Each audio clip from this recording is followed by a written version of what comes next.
Morning everyone.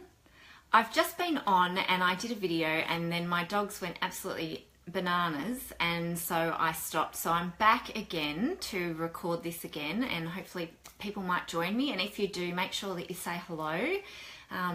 Just let me know in the comments who's on. I wanted to talk to you a little bit today about something which has come up for me and for some of my clients and also for some friends of mine in the past week. Seems to be a bit of a theme in the air of people having something happen in their life, an event or a situation which has come up where they've started to question themselves and wonder how they handled it, whether they did the right thing, whether they made the right decision, whether they took the right course of action.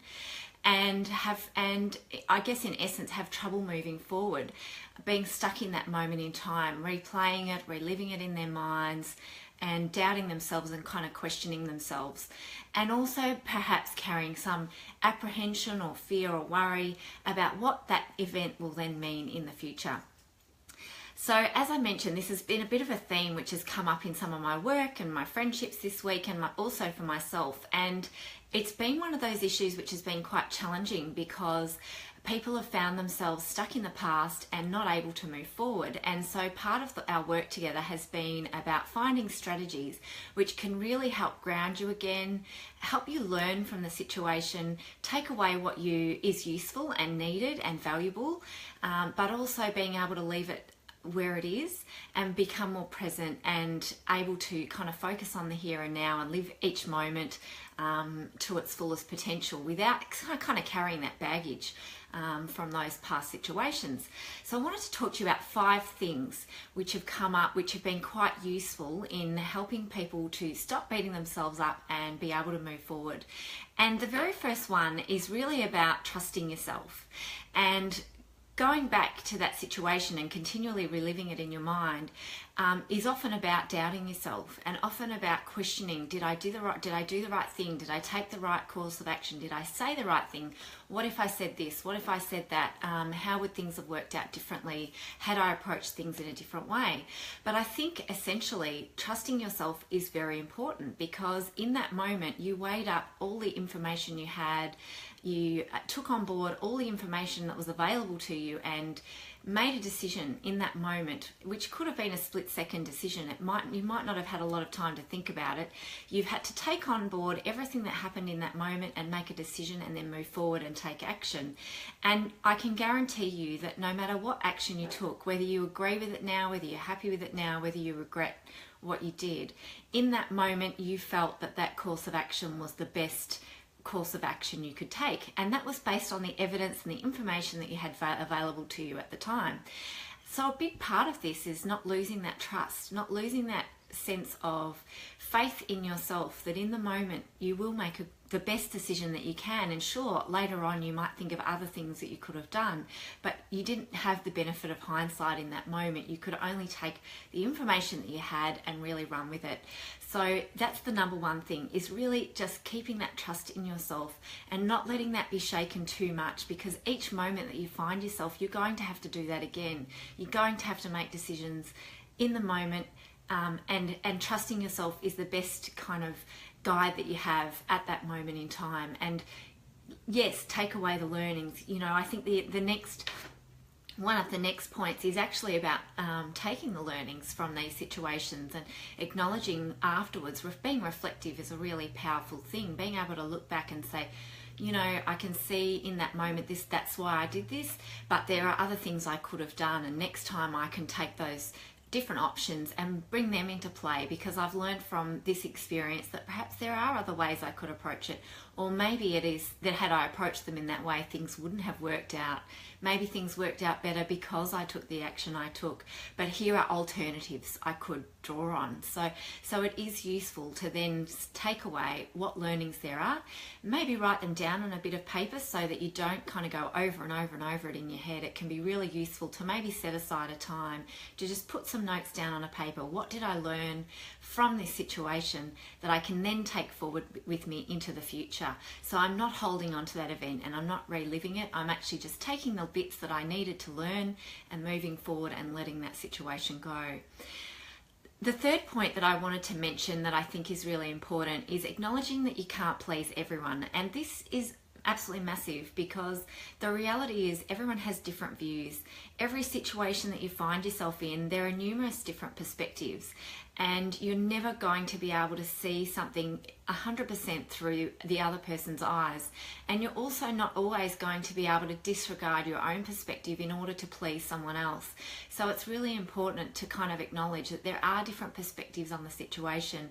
And while someone else might have found the approach you took unhelpful, or they didn't appreciate it, or they if they didn't agree with the decision that you made, ultimately in that moment you could only take on board the information that you had and make the decision that you made, knowing that that was the course of action that felt right to you. And it's not going to make everyone else happy. It's not going to be something that other people always agree with, and that's the reality. Like, you could have 10 people in the room with you when you make that decision, and some people are going to say, good work, what a great decision you made there, I really agree with that action that you took. And other people are going to say, well, I think you could have done it another way. And the reality is, if you try to please everyone, you're going to be paralyzed and not be able to move forward, because you're never going to be able to please everyone. That's life. The fourth point here is really about bringing yourself back to the present again. And I think one of the things that's come up in all these examples from the last week is that people have become quite stuck in that past scenario that happened, that past sense of what happened, like reliving the moment, questioning themselves, running it through in their mind, wondering what else they could have said or what else they could have done to have shifted the situation or to have approached it in a different way, or wondering, did I do that the right way? Did I stuff that up? Have I made a mistake? Am I going to pay some consequence for that? And then it kind of goes from that sort of backwards focus on the event to be looking forward and being worried about, well, what might happen, what might flow from this, and what could be the consequence for me if I did make a mistake or I didn't make the right decision in that moment. But the reality is that you don't know what the future holds. You can't predict it. You can't plan for it, because you don't know yet what it holds. All you can do is bring yourself back to the present moment. And I think that that's a really powerful strategy, is to bring yourself back to the here and now and think about, what is it that's most important to me today? What does my focus need to be today? What do I need to work on today? What will make me feel empowered and inspired and excited about my life today? And then, maybe write down a few things on your list. What is it that I need to really focus on today? And then channel your energy into that, rather than channeling it into the past and reliving something or doubting, questioning, going over it in your mind, bringing yourself right back to here and now. What am I meant to be working on today? What do I need to work on? What do I want to work on? What are the exciting things that are awaiting me that I'd rather put my energy into? What are the things that I'd like or I'd enjoy today?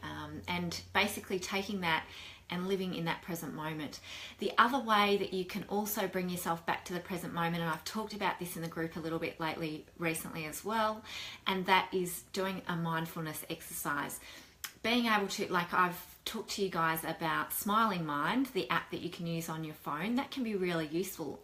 Like a tool that you can use 5 minutes, do a mindful 5-minute breathing exercise or a body scan or something like that, brings you right back to the present moment, enables you to just let go of the past, let go of what you were doing before, let go of worrying about the future, and just bring yourself back to the here and now, because that is what will enable you to be really grounded and to make good decisions about, what do I actually need to be focusing on? If I'm spending all this time on the past, I'm actually not progressing the things that are really important to me. I'm actually not doing the things that I need to be doing that are more important, that are going to keep me moving in a positive direction. So mindfulness, or bringing yourself back to the present, is hugely powerful and something that is great to try a variety of different ways. As I said, writing down what you want to do today, or maybe doing a breathing or body scan exercise. And really, in alignment with this, the fifth point is really about focusing on what you want rather than what you don't want. So sometimes when you've had something that's happened that's worried you, or you've you're questioning yourself, you're going over it in your mind, you're kind of kicking yourself or beating at yourself up about something that you think you did wrong or that you're not sure you did right, or you're questioning, you get stuck there. Just like what I said in the previous example, is you are stuck in that moment and you're not moving forward, and you're actually focused on what you're worried about and what you're frightened might happen in the future, instead of actually focusing on what you want and what's more important to you and where you're going, and how to actually get the most out of every day. So I think that that can be a really useful strategy as well. It's just come back to what is I really want here, instead of thinking the worst case scenario or catastrophizing.